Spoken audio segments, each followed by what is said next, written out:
Alrighty, now in this video I want to do a couple just kind of smaller things. So the main one being when we go to actually pick up our item here, so when we call interact, I want to change this to pickup. Because, well, actually, no, we're going to leave that as interact, my bad. Because I want to just have one actual function that we can go through to call to do stuff. But inside of here, what I want to do, since we're passing in the entire character, again, we are doing this also on the server, such as right here. We want to, first off, I want to confirm this. So if has authority,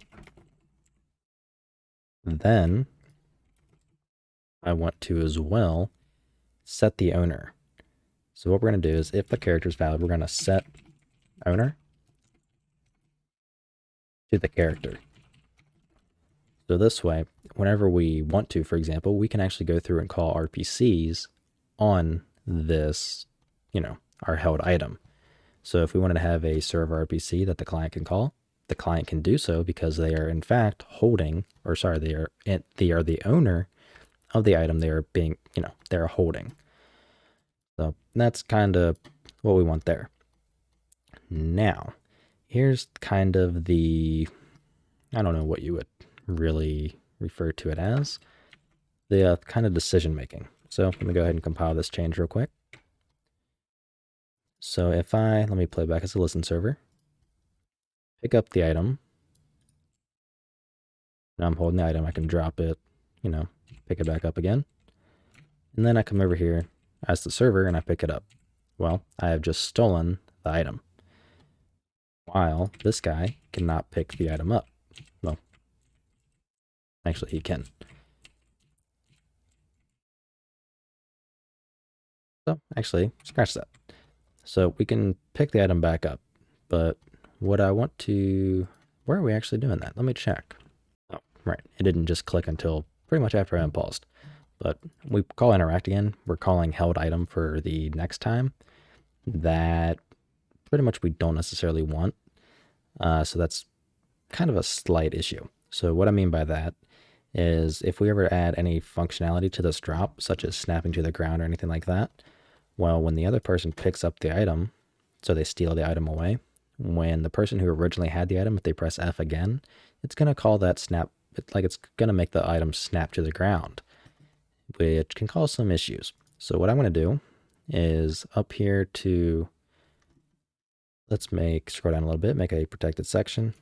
Well, remove the protected section. We're going to go to public because we want this function to be public. Let's create another function just for set held item. So we're going to do void set held item. And we're going to have a actor item. And all we're going to do, since this is just a one-liner, we're just going to do held item equals item. And that's it. So what we want to do in item.cpp, we're going to do a check. So if the owner is valid when, this gets called, what we're going to do is drop the item for that owner. So we're going to pretty much just remove the null, or sorry, we're going to remove held item. We're going to make it a null pointer. So if, let's do, what is it? It's a escape room YouTube character. Let's do owning character equals cast to a escape room character from get owner. What we're going to do is owning character that held item. We're just going to pass it a null pointer.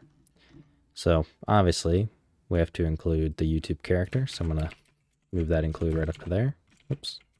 Like so, which allows us to remove the include for the character.h because we are inheriting from character.h. So that's taking care of it for us. But what we're going to do is pretty much just drop it. So I want to print out string, dropping item for old owner, and problem solved. So I only want to really do this if the character actually gets picked up. So sorry, if a new character actually picks it up. So I'm going to close down the editor, rerun it, and check out the logs. So go through, pick it up, attaching, blah, blah, blah, drop it. pick it back up again. As you can see, it says dropping item for old owner, which is a problem because I just tried to drop it again and it failed. So you can see there's a problem there. What we're going to do is do a check. So if the owning character is valid, we're already checking if the character is valid as well. So what we can do is if character does not equal owning character, then we drop it. Let's save and perform the live coding and check. Pick it up, press F to drop, pick it up again. And look at that, we have another issue. So I try to pick it up with this guy. And I can drop it, try to pick it up, can pick it up, drop it. Okay, so everything's working as intended for the server, but the client picks it up, drops it. Okay, now it's working again. Let's see if we can repeat this issue. Pick it up, drop it. Pick it up. Okay, so I wonder if that was just one of those random bugs. Drop it, pick it up, blah, blah, blah. So I'm going to try to pick it up now. And when I did, as you can see here, dropping item for old owner. So now this guy, when I press F, we should see the line trace like so, because old item is now a null pointer for this character that just jumped. And I can seal it away again, and same goes for the server. So everything is working as intended there. So we now have a proper kind of dropping / stealing, whatever you call it, so that way other players can pick up the item from the hands of others. So the use for this would be if a player goes AFK, for example, you can grab the item away from them. But this also introduces another kind of factor of just people being douchebags and trolling. Well, mostly friends. I guess it depends on the kind of friends you have. Mine suck. Anyways, so that kind of brings out its own benefits and drawbacks. I think, in my opinion, for this, the benefits outweigh the drawbacks, because if someone goes AFK for a long period of time and they're holding a key item that you need, you can actually grab it back and still continue without having to wait for them to get back and drop it or use it. So that little factor right there kind of makes up for the trolling that I can tell you right now, it will occur. So welcome to the world of the internet. Anyhow, that's pretty much going to be it for this video. We have I don't even know what to call this one, but we have the basics for stealing the items away.